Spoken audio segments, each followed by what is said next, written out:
اونٹ کی قربانی کا کیا حکم فقہا نے نقل کیا ہے؟ چنانچہ اونٹ میں بھی حنفیہ کے نزدیک 7 ہی افراد شریک ہو کر قربانی کر سکتے ہیں، 7 سے زائد ہو تو کسی کی قربانی نہیں ہوگی۔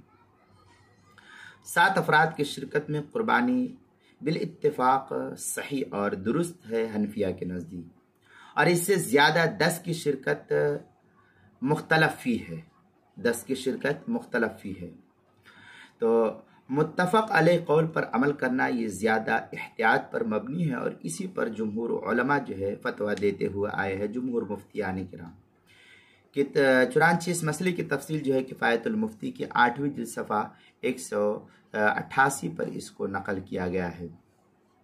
بدائع الصنائع میں ہے وَمِنْهُمْ مَنْ فَصْلَ بَيْنَ الْبَعِيرِ وَالْبَقَرِ فَقَالَ الْبَقَرَ لَا تَجُوزُ عَنْ أَكْثَرِ مِنْ 7 فَأَمَّا الْبَعِيرُ فَإِنَّهُ يَجُوزُ عَنْ 10۔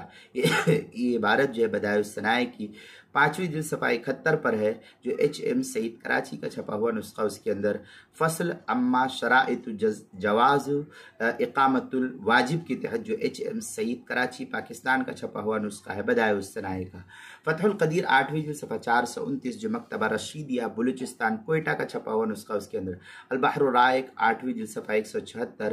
پھر مزید جو ہے البحر الرائق وغیرہ کے اندر مزید اس طریقے سے بھی ہے کہ ابن ماجہ کے اندر ہے فاشترکنا فی الجزور عن 10 قال الجمہور انه منسوخ بالحدیث الآتی عن جابر قال نحرنا بالحدیبیہ مع النبی صلی اللہ علیہ وسلم البدن عن 7 والبقر عن 7 وبالجملہ العمل على حدیث جابر اولا واحوط۔